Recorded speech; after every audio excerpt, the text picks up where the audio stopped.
we've got WNBA teams all over the league now officially having scheduling conflicts.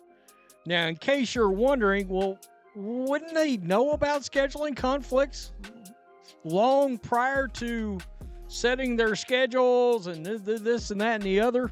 Well, of course they would, right?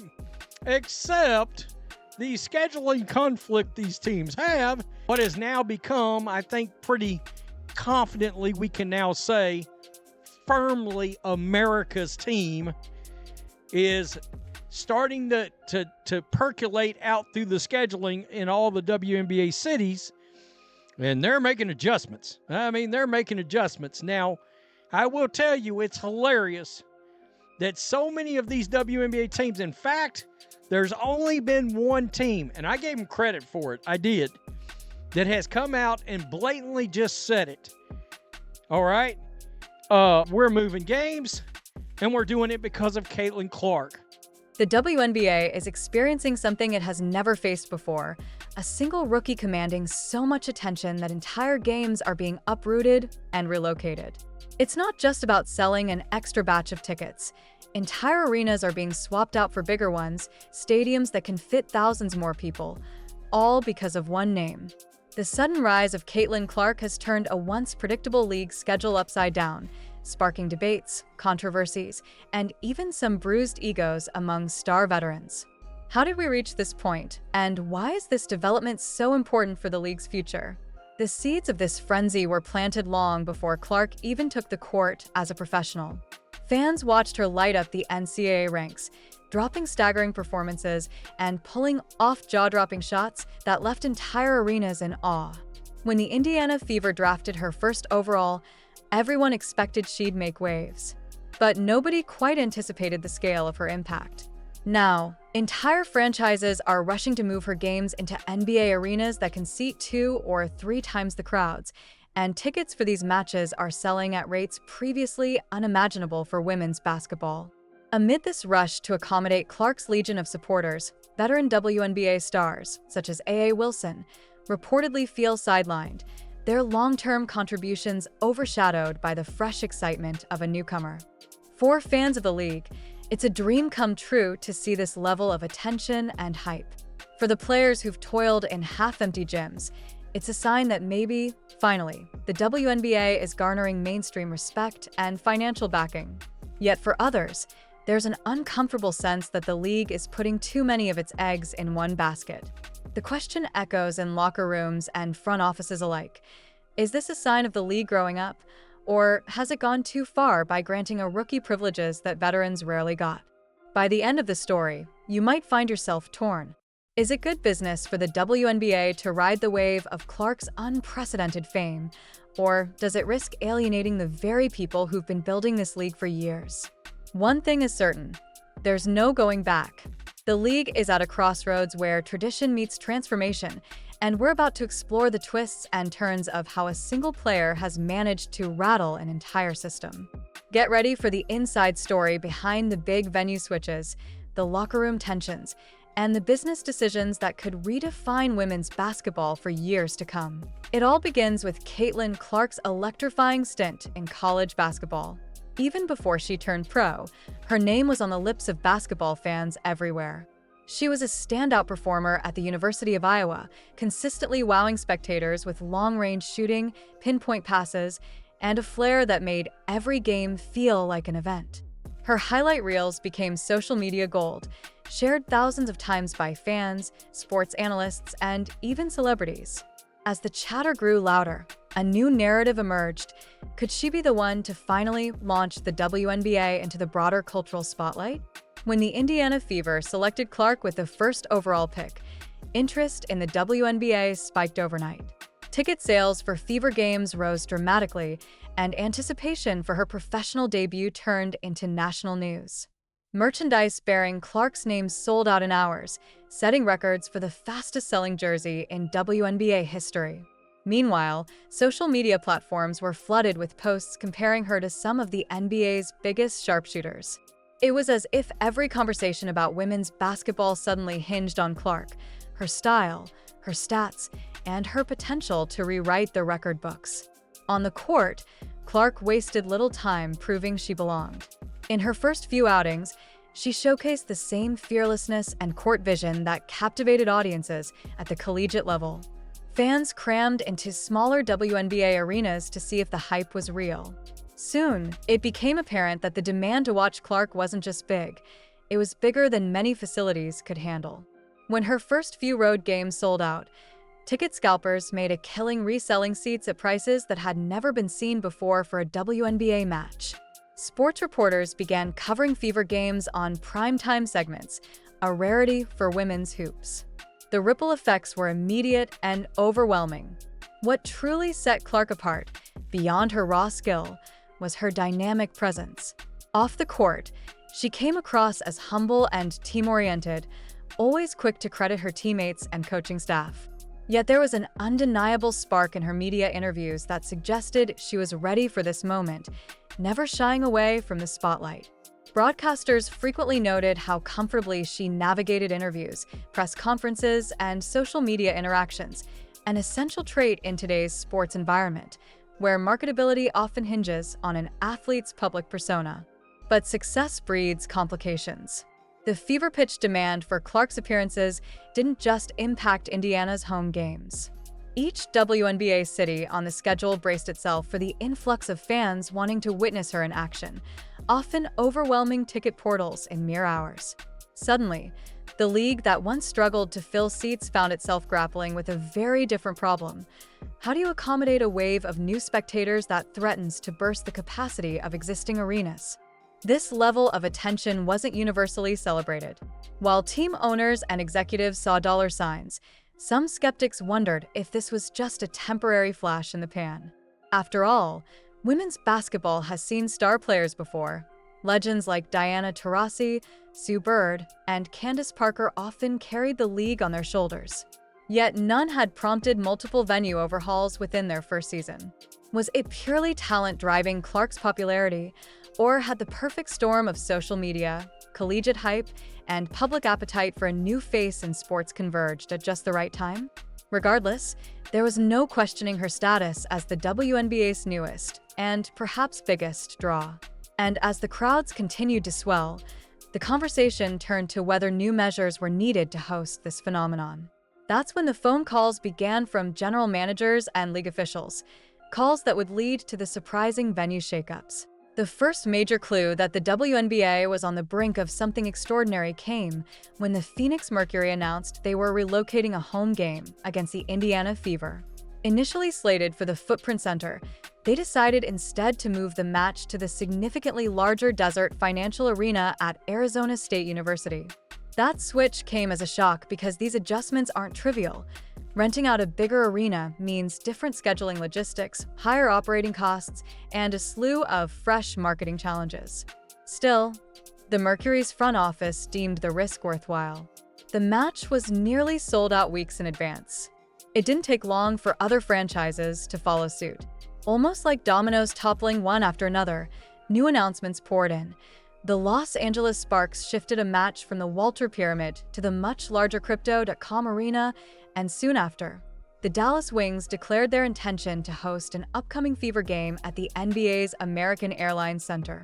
Each of these venues more than doubled or tripled the capacity of the original WNBA arenas, pushing potential attendance into five-figure territory, unheard of for a typical regular season game in women's basketball. What might have started as a single experiment to test whether a bigger venue could actually fill those extra seats quickly evolved into a blueprint for a new normal. Overnight, it became apparent that whenever the Fever, led by Clark, came to town, local organizations wanted to maximize their ticket revenue. In some cities, the surge in demand was so intense that even the upgraded venues faced potential sellouts. Scalpers had a field day, and some fans complained about skyrocketing secondary market prices. This used to be the sort of chaos reserved for marquee NBA playoffs, not a WNBA midseason fixture on a Tuesday night. Predictably, these sudden venue changes introduced complications. For players on the Wings, Mercury, or Sparks, the shift meant practicing in unfamiliar settings and coordinating with the new arena staff to figure out locker room assignments, floor layouts, and even how the lighting would affect their shooting. Some players grumbled that these changes disrupted their rhythm and routine, factors that often matter in tight schedules. Coaches had to adapt scouting reports that took into account the visual depth perception differences of a larger arena. If you've ever played basketball, you know how crucial it is to get a feel for the backdrop behind the basket. In the WNBA, those details become magnified under high-stakes conditions. Fans, too, found themselves in a whirlwind. Season ticket holders sometimes discovered their usual seats either didn't exist in the new venue's format or were relocated to spots they hadn't chosen. Some were thrilled to see the league they love getting an upgrade, while others felt inconvenienced by the logistical scramble. Social media was ablaze with commentary, praise for the WNBA's growth, criticism for last-minute changes, and memes about how Clark was snatching up entire arenas. At the league office, this phenomenon was both exciting and anxiety-inducing. On one hand, Commissioner Kathy Angelbert relished the headlines heralding the WNBA's newfound popularity. The league had been longing for mainstream relevance, and here it was front and center. But the breakneck pace of these changes raised questions about long-term strategy. Could the league keep up this momentum? Or was it setting itself up for logistical nightmares, disappointed fans, and potential conflicts with established players who felt overshadowed? This was the moment the WNBA had wished for over 2 decades, a tangible swell of public interest that could translate into bigger revenues, stronger sponsorship deals, and more consistent media coverage. Yet all of it hinged on the presence of a rookie phenomenon. If anything jeopardized that star shine, be it injury, slumps in performance, or controversies, the league could find itself in a precarious position. Still, the immediate reward was too enticing to pass up. Tens of thousands of new fans flocking to see a show that, in many ways, was rewriting the story of women's basketball. But while the league office and various team owners were mostly optimistic, whispers of frustration and resentment began to surface among some of the WNBA's biggest names. Yes, fans were coming out in droves, but not necessarily for the veterans who had been the pillars of the league. Instead, all eyes were on the rookie who, intentionally or not, was shaking up the status quo. And the star who reportedly felt this most acutely was none other than A.A. Wilson. It's not that A.A. Wilson, or any of the other established superstars, dislikes Caitlin Clark personally. By most accounts, Wilson has been nothing but gracious in her public statements, even congratulating Clark on her incredible start. But behind closed doors, reports suggest a different story. The rumor mill claims Wilson is privately fuming over what she perceives as the league bending over backward for a single newcomer, while veterans who've carried the WNBA's banner for years rarely received comparable fanfare. Wilson is no ordinary player. She's a multiple-time MVP, a gold medalist on the international stage, and a champion who has helped elevate the profile of women's basketball to new heights. For her, the WNBA was never just about individual glory. It was about proving that women's sports deserve the same respect, media coverage, and financial backing as the men's leagues. She played through the league's leanest periods, sometimes in front of sparse crowds, while continuing to deliver jaw-dropping performances that won fans and accolades. Now, with venues suddenly swelling in capacity and talk of sellouts for Clark's appearances, some veterans can't help but feel a twinge of resentment. While they appreciate the spotlight on the WNBA, the messaging can sting. Why are these perks and expansions appearing only after Clark's arrival? For years, star athletes pleaded for better venues, improved marketing, and more robust broadcasting deals, often hearing excuses about budget constraints or lack of public interest. Overnight, it seems the league has discovered those resources, fueled by the mania around a single rookie. Sources close to Wilson say she's trying to focus on her own game and not let the situation become a distraction. Yet the frustration is real, reflecting a broader sentiment among veterans who champion the league without ever seeing these kinds of large-scale changes. Many recall times when they asked for marquee promotional campaigns or primetime TV slots, only to be met with lukewarm responses. Now, with the unstoppable hype for Clark, the league appears more than willing to grant prime marketing real estate, shift entire game schedules, and negotiate for bigger arenas. This situation highlights a deeper cultural tension within the WNBA. On one hand, players desperately want the league to flourish. A more successful WNBA means better salaries, more job security, and the chance to inspire future generations of female athletes. On the other hand, the veterans rightly wonder if the league's renewed enthusiasm for expansions and bigger venues might lead to overshadowing the accomplishments of those who laid the groundwork. In interviews, Wilson has avoided calling out Clark directly. She's made vague references to respect for those who've built the league, which fans and analysts have interpreted as subtle digs at the current situation. Social media chatter further fans the flames, with some supporters rallying behind Wilson and demanding the league celebrate its established icons more openly. Others argue that a rising tide lifts all boats, that the hype around Clark will eventually benefit Wilson, the league, and every other player who stands to profit from the increased attention.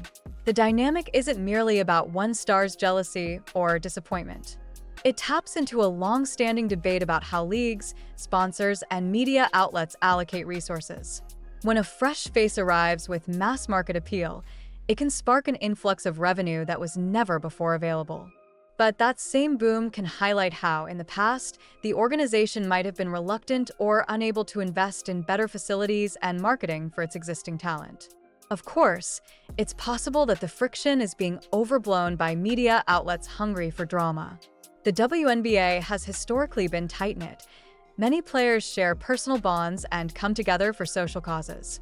The hope is that any behind-the-scenes conflict might dissipate once everyone recognizes the bigger picture, a golden opportunity to elevate the sport. Yet, as we'll see in the next sections, the business implications of this hype bring their own set of complications, and they're not always conducive to keeping everyone happy.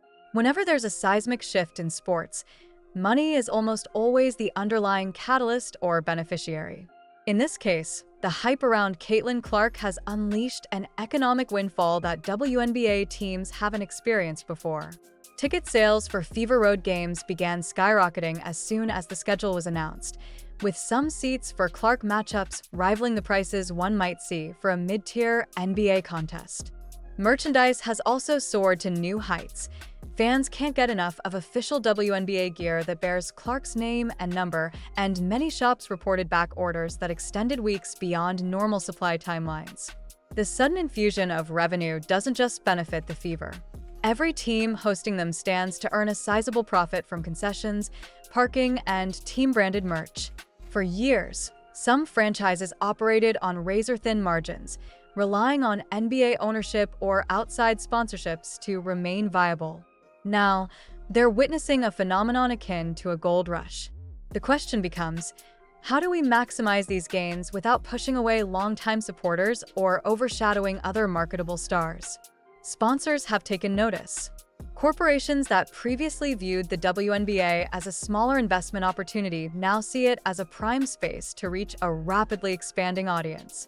Some companies, realizing the potential for bigger crowds and more media coverage, have negotiated multi-year contracts that center around high-profile games, particularly those featuring Clark.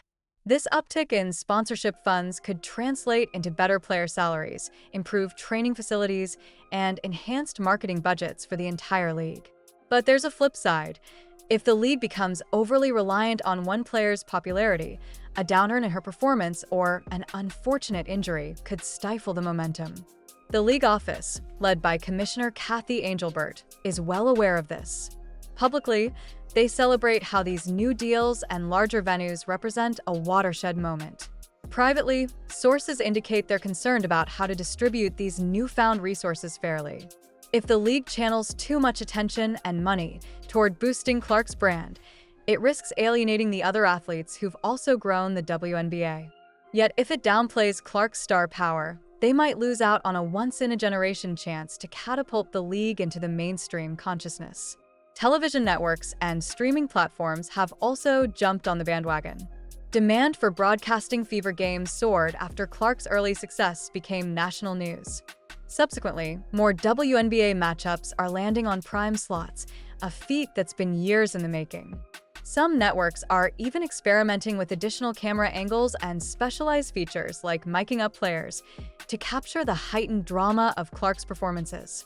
Each successful broadcast can become a ratings bonanza, fueling more advertiser interest and larger TV rights deals. These shifting economics pose a dilemma for owners. Teams like the Dallas Wings or Phoenix Mercury are enjoying unexpected windfalls whenever Clark's squad comes to visit. But how much should they invest in scaling up their own arena capacities on a permanent basis? Upgrades to seating, luxury boxes, and technology require substantial capital. If the league's upward trajectory continues, these improvements could pay off. If not, owners might regret overextending their budgets once the initial excitement subsides. Meanwhile, coaches feel the pressure of commercial expectations. Media interviews go beyond just game analysis. They also focus on ticket sales, fan engagement, and marketing push. Some coaches embrace this, seeing it as a chance to draw bigger audiences to women's basketball, but others worry that commercial interests might overshadow the competitive essence of the sport. After all, any coach's top priority is to win games, not sell seats or help the league hash out multi-million-dollar sponsorships. The players are caught in the middle, simultaneously welcoming the financial gains and feeling the weight of performance expectations. Veterans like A.A. Wilson may not love the overshadowing effect of Clark's hype, but they can't deny that bigger venues and higher TV ratings can lead to improved collective bargaining power. Rookies on other teams might find themselves inspired or intimidated. After all, the bar has been set. If you come into the WNBA with enough hype, you could single-handedly reshape league economics. As the money continues pouring in, the WNBA stands at a crossroads. The business side is humming like never before, but that newfound prosperity stokes an urgent need for wise, long-range planning. Can the league harness this momentum to fund deeper marketing campaigns that spotlight not just Clark, but also the full roster of stars? Or will it become too reliant on a single athlete's headline-grabbing presence? Balancing these possibilities might be the greatest test the WNBA has ever faced. Beneath the swirl of financial analyses and venue relocations, there are real, tangible effects on the people who matter most, the players. For the Indiana Fever's roster, traveling with Caitlin Clark has become a circus of media attention. Cameras follow the team's bus. Journalists descend on pre-game shit-arounds, peppering them with questions about what it's like to play alongside or coach the future of women's basketball. Some teammates find it exhilarating. Their matches are no longer under-the-radar events. Others find it distracting, a constant drain on their focus as they try to prepare for games. Even practice sessions feel different. Opposing teams have started tailoring defensive strategies specifically to contain Clark, poring over film and analyzing every shooting angle she might exploit. That heightened scrutiny has ripple effects on the entire Fever squad. Open looks for other players might suddenly appear if 2 or 3 defenders flock to Clark on the perimeter. Conversely, if Clark has a rare off night, the rest of the Fever must scramble to pick up the slack. The attention on her performance can overshadow the fact that women's basketball is a highly collaborative sport where a collective effort often trumps individual brilliance. Beyond Indiana, players throughout the league grapple with a phenomenon. Rookies who came in without Clark's fanfare might feel overshadowed even if they're performing at a high level. Veterans who once relished the role of leading scorers now find the media obsessed with analyzing Clark's every move. Some players express relief. Bigger crowds and better TV exposure translate into more endorsements, potentially benefiting everyone. Others quietly admit that it stings to see the league pivot so dramatically for one rookie when they themselves have dreamed of playing before jam-packed arenas for most of their professional careers. Then there's the question of mental health. Being thrust into an intense spotlight can be as stressful as it is rewarding.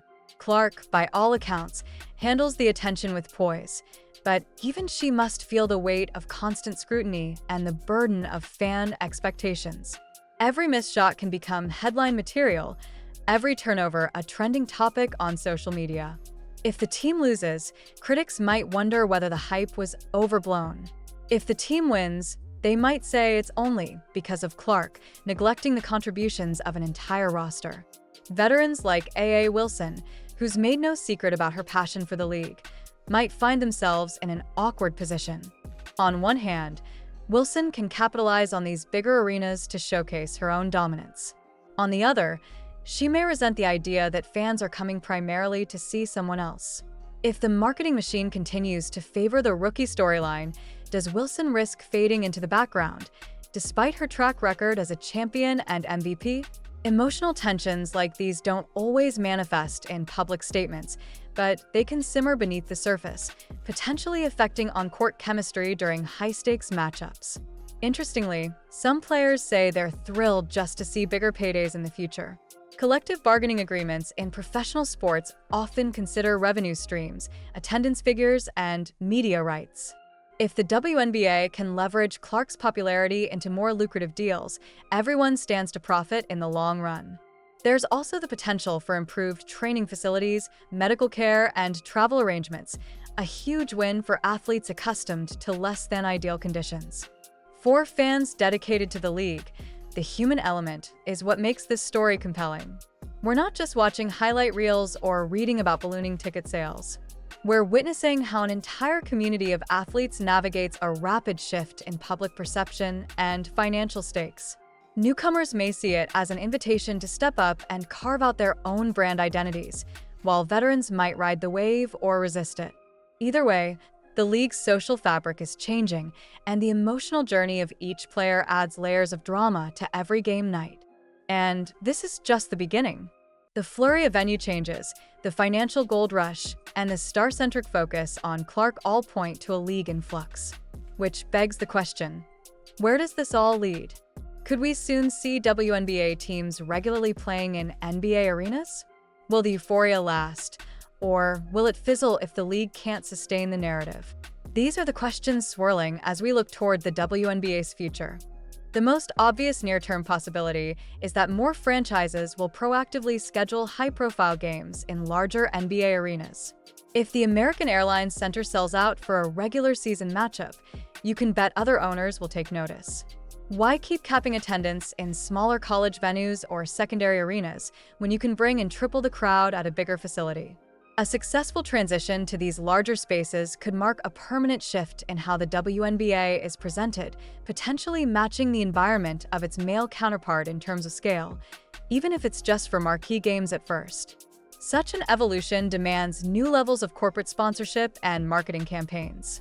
If the league proves it can consistently draw five-figure attendance numbers, sponsors will likely invest with greater confidence. We might see more creative partnerships, from major beverage companies to tech giants looking to tap into an energized fan base. This could also pave the way for advanced broadcast technologies, like augmented reality replays or next-level analytics shared live with viewers, concepts often tested in bigger leagues that have the resources to innovate. Another critical aspect is how the WNBA manages its star narratives going forward. If the league learns to market multiple players effectively, Clark being the biggest current draw, but by no means the only one, it could elevate the entire brand of women's basketball. Imagine a scenario where each major city boasts its own must-see star, drawing local fans and national attention, much like the NBA's system of superstar rivalries. This approach would require strategic coordination, promotional blitzes that highlight not just Clark, but also legends like Wilson, budding talents, and lesser-known players whose stories could resonate with fans if properly told. Youth development programs might also receive a boost. If the WNBA can harness the momentum around Clark's popularity, it could funnel more resources into grassroots basketball for girls, providing better coaching, facilities, and exposure. Eventually, that investment feeds back into the league when these young players become draft prospects. The cycle of talent development becomes more robust, yielding a deeper pool of skilled athletes who can carry the league's banner into the future. However, there are risks. If the league becomes too heavily invested in Clark's persona, if everything from marketing to venue choices revolves solely around her, the WNBA could find itself in a precarious position should her performance dip or if she faces a significant injury. It's one thing to ride a wave of hype. It's another to allow an entire enterprise to hinge on a single player. Smart organizations spread the risk by developing multiple stars and building a brand identity that can withstand the ebb and flow of individual careers. The WNBA's relationship with the NBA might also shift. For years, The men's league has provided financial and marketing support, but sometimes overshadowed the women's side by sheer scale. If the WNBA's revenue streams surge and attendance holds steady, we could see a realignment in how resources are allocated. Eventually, the WNBA might demand more independence, a bigger share of revenue, or even structural changes to further professionalize and expand the league. These shifts could lead to new ownership models, more intense negotiations over TV rights, and possibly fresh expansion teams in cities hungry for women's basketball. On the cultural front, the arrival of more young fans, especially girls who see Clark as a role model, could reshape the fan experience. This next generation of supporters might engage with the WNBA through TikTok highlights, YouTube streams, and interactive online communities. If harnessed effectively, the league could capitalize on this digital native audience to expand its reach globally, turning local hype into international fascination. Still, the path forward will likely be rocky at times. Controversies about revenue sharing, potential divisions among players, and the ongoing quest to balance hype with respect for veterans won't vanish overnight. Yet, in the grand scheme, these are the good problems that come with explosive growth. In a sense, they're the kind of problems the WNBA has always wanted. Debates about how best to handle a surge of attention and resources, rather than how to draw an audience in the first place. The real deciding factor will be whether the league's key players, both on the court and in the front office, can unify around a long-term vision. If they can, this could be a watershed moment, not just for the WNBA, but for the broader landscape of women's sports. The short history of professional women's basketball is filled with teams folding, players seeking more lucrative overseas contracts, and the league fighting for mainstream relevance. Now, there's an unprecedented chance to flip that script. When historians look back at this chapter of the WNBA, they might point to Caitlin Clark as the catalyst who transformed the league's destiny. The scramble to find bigger arenas, the rush of sponsors ready to invest, and the worldwide buzz around her name have all amplified the conversation about women's basketball to a level many once believed was out of reach. Whether you see these rapid changes as a necessary step in the league's evolution or a glaring instance of favoritism toward a single player, it's clear that the WNBA will never be the same. For A.A. Wilson and other veteran icons, the frustration is understandable. They've fought tooth and nail for coverage, respect, and fair compensation, only to watch an incoming rookie get accommodations they never dreamed possible. Yet the optimism is also real. A rising tide can indeed lift all boats, and if handled wisely, this wave of popularity can usher in a new era where the WNBA finally occupies a central place in sports culture. The potential for higher salaries, advanced facilities, and a more significant media presence could enrich the experience for every player, not just the marquee stars. The challenge now is maintaining balance. The league must embrace Clark's star power without eclipsing the remarkable talents of other athletes. It should celebrate every big personality, every compelling rivalry, and every underdog story that can keep fans glued to their seats. The timing is perfect for a renaissance in women's basketball if the WNBA makes smart, inclusive decisions. So, where do you stand?